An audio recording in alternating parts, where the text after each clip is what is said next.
Hi, I'm Jeremy Wells. Although wars have become less frequent in today's international system, states continue to use their military forces. So, how do we explain when states use their military forces to intervene abroad?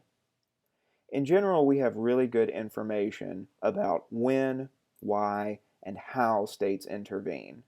States typically intervene, at least according to the literature, in order to manage conflicts abroad, civil wars. States also might intervene in order to reduce the threat of conflicts to civilians in an attempt to reduce civilian casualties in conflict situations. States might also intervene in order to prevent the contagion effect of civil conflict spreading across borders. Or states might intervene in ethnic conflicts if leaders of an intervening state has a substantial ethnic population that shares an identity with a disadvantaged group in another state that might be targeted by a foreign government. Humanitarian concerns might also be important for interveners as they attempt to reduce the likelihood or reduce the impact of an ongoing genocide, politicide, crimes against humanity. States might also intervene in order to promote democratization abroad or in order to force regime change, or they might intervene in failed states in order to help reduce the chaos and violence due to state failure. States also have a variety of methods in terms of how they intervene. States might intervene to support a particular side in a conflict, either the government or the rebellion typically. Also, states can intervene as neutrals in order to try to keep the sides separated. States can also delegate their fighting. In other words, states might use support for an existing rebellion abroad as a way of carrying out a rivalry with a foreign government, but not actually directly fighting against that government. States also have the choice between using military force abroad, but they can also use economic sanctions or even diplomacy in order to intervene abroad. And so we have a lot of good information about when, why, and how states intervene, but what we're lacking is good information on where states intervene. After all, there are plenty of civil and ethnic conflicts that have seen intervention, but plenty that haven't. Some humanitarian crises see an intervention, but not all do. And some dictatorships are overthrown through a forced regime change, but not all. So how do potential intervening states actually select their intervention targets? In other words, where do states actually intervene? In order to start thinking about this question, we need to think about the politics involved. We need to think about what leaders want. Leaders essentially want to remain in power, and in order to do so, they need to keep a few essential supporters happy. That number of essential supporters can be relatively small, as we tend to see in a dictatorship. It can be relatively large, as we tend to see in democracies.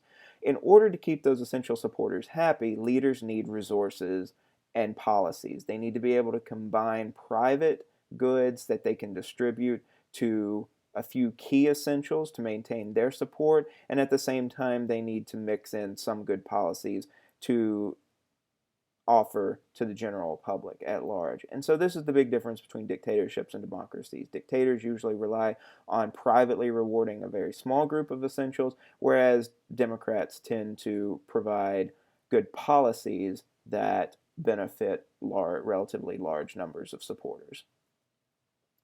In order to be able to do this, leaders need to have the fiscal resources available to pay for these private benefits or to be able to pay for these public goods, these public policies that benefit the entire population. For leaders that don't have access to sufficient fiscal resources because of a relatively small tax base, those leaders can then exchange fiscal support from abroad for policy concessions. So poorer states, leaders of poorer states, can align their policies more with richer states in exchange for some financial support. That fiscal support helps those recipients stay in power. It helps provide them the benefits the fiscal resources they need to provide benefits to their essentials. And those policy concessions help donors stay in power. This is an explanation of foreign aid that we see coming out of selectorate theory. So why intervene? Well, some leaders may not be willing to deal, or they may not be able to deal.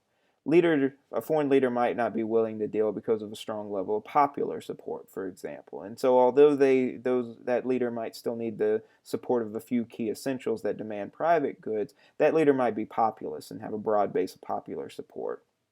That leader might also have access to substantial domestic revenues that are non-tax based, so mineral wealth, oil wealth. That leader might also be just politically unwilling or incapable to deal. That leader might just not be willing to deal, or that leader may not have the political strength in order to be able to offer policy concessions.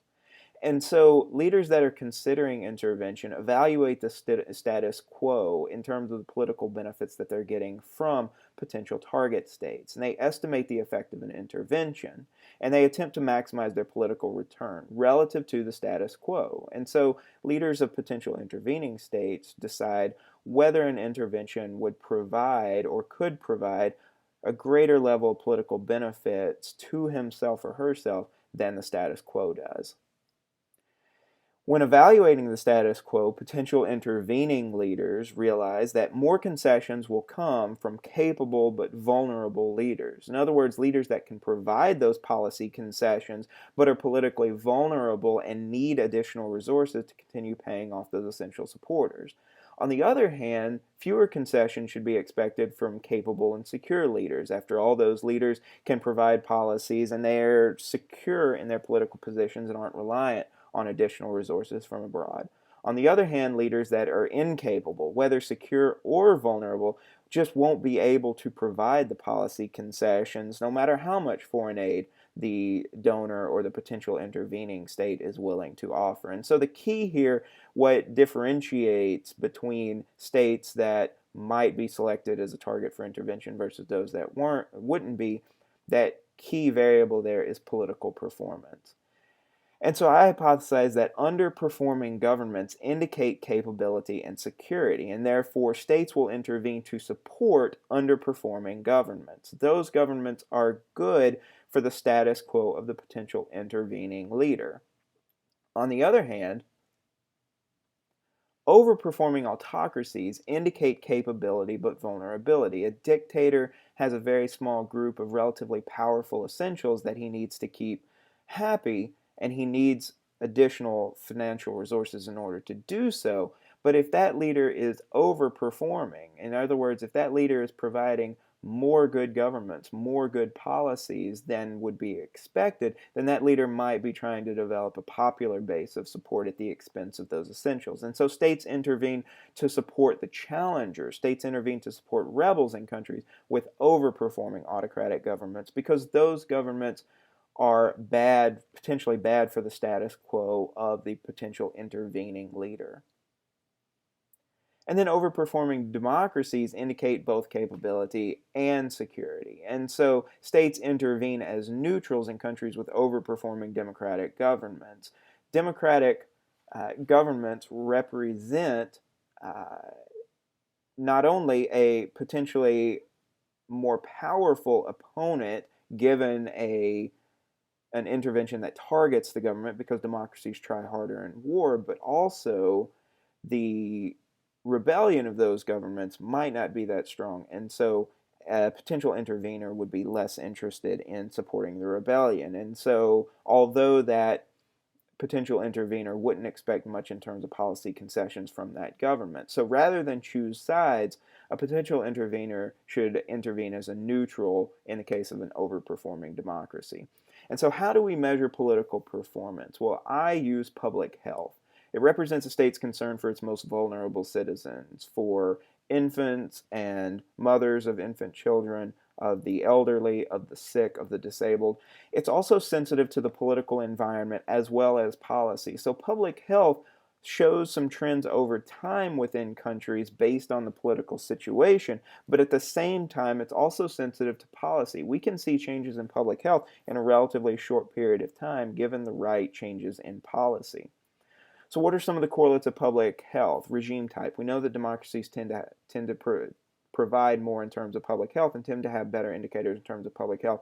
And at the same time, countries that have a stock of democracy or countries that have been democracies for a long time tend to be better off.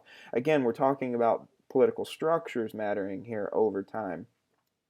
Corruption tends to have a negative effect on public health, as does political violence in the form of terrorist attacks, civil wars, as well as interstate wars. Public health is an appropriate measure of both the level of political and economic development over time, but it's also an appropriate measure of policy. Again, we can see effects of policy in a relatively short period of time, and we can see those differences across space as well as time. And there are unique geographic and temporal patterns in terms of the results of public health. There's no single universal pattern explaining all variation across the world over time. It also responds to political, economic, and social structures as well as policies, and there are good data available, particularly in terms of the variable I use, which is infant mortality rates. And so using a predictive model of infant mortality rates, I generate expected levels as well as comparing those to the observed levels of infant mortality rates across 180 countries from the years 1950 to 2011. And comparing the actual and the predicted levels of infant mortality rate gives us a residual. And that difference is what I use to indicate the political performance of a country. So that countries that have a much higher infant mortality rate residual tend to be countries that are performing less well. After all, they have a higher infant mortality rate than we would expect. Those countries that have a low infant mortality rate residual are overperforming. And so you can see the UK and Norway, for example, two relatively rich democracies, have relatively low IMR residuals, tend to be overperforming. On the other hand, Somalia and Cambodia tend to be underperforming, have relatively high infant mortality rate residuals. And so using this as a potential means of predicting where military interventions are going to happen. My dependent variable here is military intervention. I use the International Military Intervention data, which run from 1946 to 2005. Combining that with my infant mortality rate estimation data, the overall data span from 1950 to 2005, including 180 countries, and I look at the direction of military intervention. And so I code separately neutral interventions, those that are non-supportive or don't support one side over the other, those that are government-sided, meaning either the intervention supported the government or opposed the rebels, and rebel-sided, either opposed the government or supported rebels. The independent variable is again that infant mortality rate residual. This allows unit level and temporal variation, and it models the actual process of comparing observed and expected value. And so this tells us not just how well countries are performing, but it tells us if we think they're overperforming or underperforming. I also include control variables, including regime type, whether the country was involved in an interstate or an intrastate war, the level of economic development in terms of GDP per capita, and then to include temporal dependence within the model, I include the years since the last intervention of any type, and I run separate sets of models, the first set using splines as suggested by Beck, Katz, and Tucker, and instead of that, a separate set of models using polynomial terms, so years since last intervention squared and cubed, as suggested by Carter and Signorino. I use logit models, and so looking specifically at government-sided interventions, we see that the infant mortality rate residual has a positive effect on the probability of a government-sided intervention, meaning that the worse the situation in terms of infant mortality rate is, the more likely a government-sided intervention is. At the same time, there's also a positive effect of intrastate wars here. So governments that are fighting against a rebellion tend to be more likely to see government-sided interventions. And so this confirms hypothesis one, that states intervene to support underperforming governments.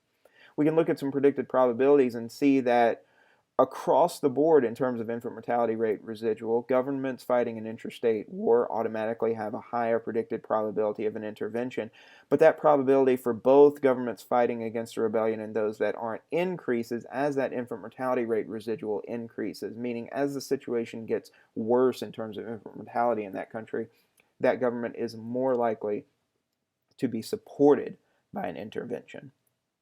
On the other hand, if we look at rebel-sided interventions, we see that infant mortality rate has a negative effect on the likelihood of a rebel-sided intervention. And so as the situation gets better in the country in terms of public health, we're actually more likely to see a rebel-sided intervention. This also tends to happen where countries are more autocratic. So when we're looking at governments that are autocratic and overperforming in terms of infant mortality residual, we tend to see it's more likely that we'll see a rebel-sided intervention. At the same time, those governments that are fighting an interstate war against another country tend to be more likely to see a rebel-sided intervention. And so this provides support for hypothesis 2, that states intervene to support rebels in countries with overperforming autocratic governments. And again, here we see that states that are participants in an interstate war automatically have a higher predicted probability of a rebel-sided intervention. And as the situation gets worse in terms of infant mortality in that country, the likelihood of a rebel-sided intervention actually decreases over time, actually decreases across the range of infant mortality. And finally, looking at the results for neutral interventions, the effective infant mortality rate here is negative and significant. On the other hand, polity regime type is positive and significant. So the more democratic a country gets and the better performing it is, the more likely we are to see a neutral intervention. And this supports hypothesis 3. States intervene as neutrals in countries with overperforming democratic governments. And so to summarize the findings, interveners support kleptocrats. Interveners support leaders that are basing their way of ruling on theft from the state. States that are more generously rewarding themselves and the elite supporting them at the expense of the general population in terms of public health, those are the leaders that interveners tend to support. On the other hand, dictators that derive their support from popular support, dictators that are providing better policies in terms of public health, dictators that are generating better public health outcomes, interveners tend to oppose those leaders. And then Democrats tend to see neutral interventions. The takeaway here is that interveners maintain leaders that benefit their foreign policy status quo, and they oppose leaders when they could improve their foreign policy status quo. In terms of the theoretical implications, the intervener's political expediency drives intervention direction, not necessarily humanitarian concerns, not necessarily concerns over removing brutal dictators or promoting democratization.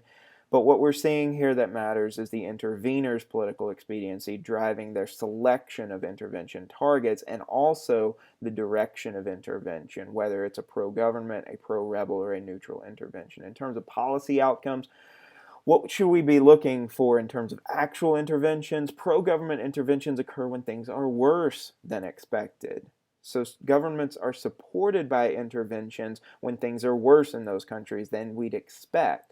And pro-rebel interventions occur when things are better than expected. So in terms of the outcomes of military interventions, we should expect shoddy results. Interveners are getting involved in situations on behalf of governments that are doing worse and against governments that are doing better. Thank you.